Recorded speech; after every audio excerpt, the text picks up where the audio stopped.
नमस्कार, police time 24 में आपका स्वागत है। गोंदिया जिले के देवरी तालुका में सिविल और आपराधिक न्यायपालिका का उद्घाटन दिल्ली के मुख्य न्यायाधीश भूषण गवई, मुंबई उच्च न्यायालय के न्यायाधीश महेंद्र चंदवानी, बॉम्बे उच्च न्यायालय के न्यायाधीश आलोक आराधे, न्यायाधीश नितिन सांबरे और गोंदिया के मुख्य जिला और सत्र न्यायाधीश राजेश जोशी ने किया।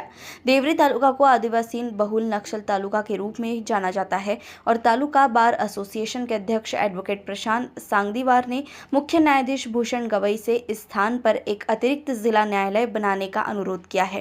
गोंदिया से सतीश पारधी की रिपोर्ट।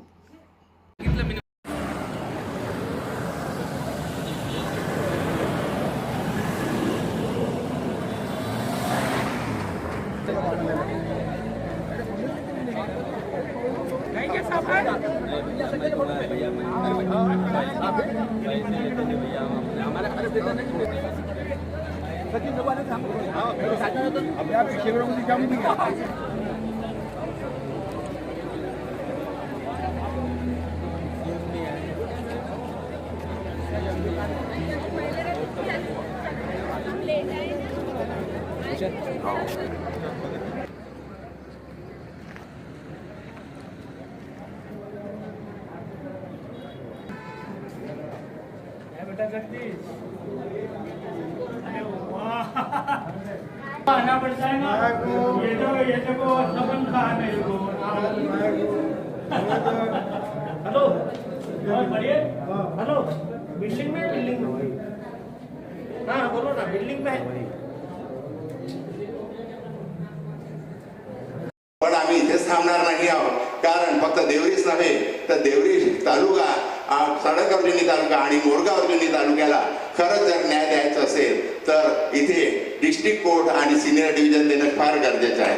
सर, आजच्या तारखेतही सर आमच्या देवरी तालुक्यातील कपोडीच्या पलीकडे सगळ्या रहिवाशाला न्याय मागासाठी जिल्हा न्यायालयाला 120 किलोमीटर जावं लागते आणि जर देवरीला कोर्ट झालं तर ह्या तालुक्यातच नव्हे तर सडक अर्जुनी मोरगाव अर्जुनी तालुक्यातील लोकांना जिल्हा न्यायालयात यासाठी कदाचित 50-60 किलोमीटरही पडणार नाही, एवढं एकदम अंतर कमी होईल आणि बाकी क्रायटेरिया सुद्धा फुलफिल करतोय आम्ही आणि आम्हाला विश्वास आहे आमचे आमदार साहेब प्रयत्न करतील आणि शासनाकडनं सुद्धा मंजुरी मिळवतील। त्यानंतर फक्त तुमचा आशीर्वाद असायला हवा।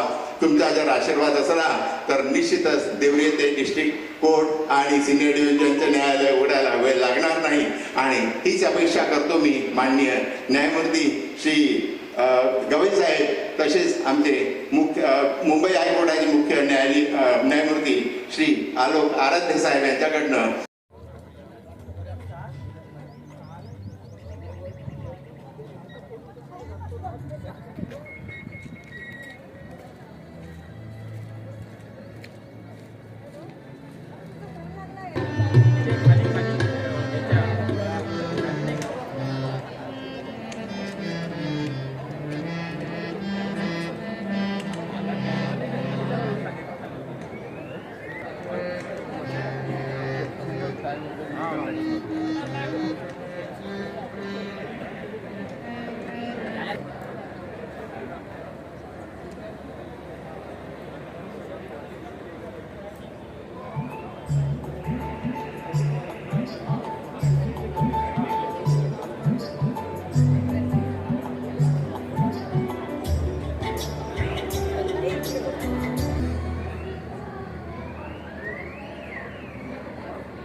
बास्केट देऊन करण्याची विनंती मी माननीय श्री एस प्रतिनिधी जिल्हा न्यायाधीश श्री गोंदिया व देवरी तालुका वकील संघाचे उपाध्यक्ष भूषण मस्के आणि आमंत्रित करते।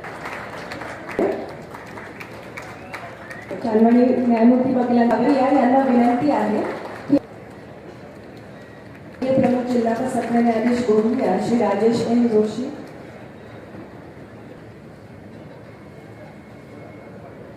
विचार मंचावर उपस्थित माननीय श्री परिजात पांडे सदस्य जिल्हा वकील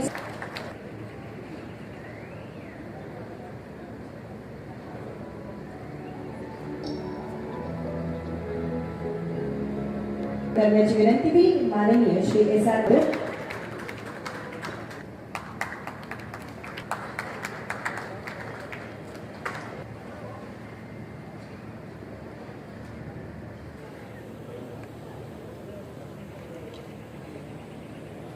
सर्वप्रथम मी विद्येची देवता मा सरस्वती, स्त्री शिक्षणाच्या जनक सरस्वतीबाई सावित्रीबाई फुले आणि आज मला अतिशय आनंद होत आहे की आज या नवीन इमारतीचं उद्घाटन करण्याची संधी आपण दिली. याकरता खरं म्हणजे शक्य नव्हतं, परंतु आपल्या बार काउन्सिलचे सदस्य श्री पारिजाजी पांडे जे बार काउन्सिलचे अध्यक्ष होते, त्यांनी त्यांचा खूप आग्रह होता की देवरीची जमीन आहे ती तुमच्या न्यायालयीन आदेशामुळे मिळाली आणि त्यामुळे या बिल्डिंगचं उद्घाटन तुमच्या हस्ते झालं पाहिजे आणि त्यामुळे आज आम्ही सर्वजण इथे उपस्थित आहोत. मला अतिशय आनंद आहे.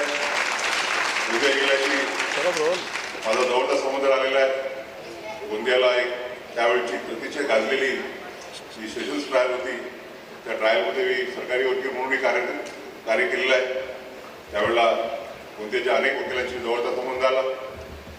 गोंदिया जिल्ह्याच्या इमारतीचं भूमिपूजन, त्याचप्रमाणे गोंदिया जिल्हा न्यायालयाच्या बिल्डिंगचं अनावरण सुद्धा करण्याची मला संधी मिळाली.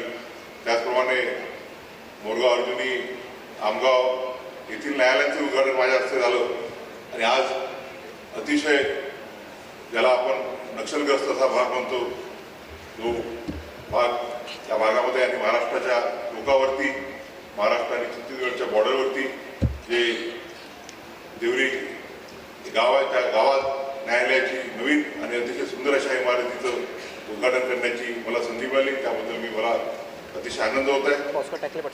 आज या नवीन बिल्डिंगमधून आपल्या सर्वांना एक खऱ्या अर्थानं न्याय देण्याचा प्रयत्न करता येईल. सुसज्ज बिल्डिंग आहे. वल्नरेबल विस्टुडंटसाठी वेगळा एक रूम आहे आणि सर्व सुविधांनी युक्त, फक्त वकिलांकरता असो, जजेस करता असो, अशी एक सुंदर इमारत आपल्याला मिळालेली आहे. या इमारतीमधून निश्चितच न्यायदानाचं कार्य चांगल्या रीतीने होईल. संगीतवार साहेबांनी मागणी केलेली आहे आणि ते आता माझ्या जुरिडिक्शनच्या बाहेर आहे. ते त्यांची मागणी मी आराध्य साहेबांच्या, सामरे साहेबांच्या, चांदवारी साहेबांच्या कोर्टात आपल्यातर्फे प्रस्तुत करतो. मी स्वतः नेहमीच डिसेंट्रलायझेशन मतांतर आलेलं आहे आणि आपल्याला माहितीच असेल की गडचिरोली जिल्ह्यामध्ये शिरूरच्या किंवा दूर दुर्गम भागाच्या लोकांना गडचिरोलीपर्यंत रात्र प्रवास करून जावं लागायचं आणि मला आनंद आहे की माझ्या ज्युडिशियल ऑर्डरमुळे अहिरीला डिस्ट्रिक्ट आणि सेशन कोर्टाची तिथे स्थापना होऊ शकली. त्याचेही मागच्या वर्षी मला उद्घाटन करण्याची संधी मिळाली. या नवीन इमारतीच्या उद्घाटन प्रसंगी मी आपल्या सर्वांना पुन्हा एकदा हार्दिक शुभेच्छा देतो. या बिल्डिंगमधून चांगल्या रीतीनं न्यायदानाचं काम शेवटच्या माणसाला, पक्षकाराला कमीत कमी खर्चात आणि कमीत कमी वेळात न्यायदानाचं कार्य करो अशी अपेक्षा व्यक्त करून त्या शुभेच्छा देऊन मी आपल्या सर्वांचा आभारी आहे. आपण प्रेम दिलं, आशीर्वाद दिला, असेच आपले प्रेम आणि आशीर्वाद आमच्या सर्वांवरती राहू द्या अशी विनंती करून मी आपल्या सर्वांचे आभार मानतो. धन्यवाद. ऐसी खबरों को देखने के लिए हमारे चैनल को लाइक और सब्सक्राइब करें. धन्यवाद.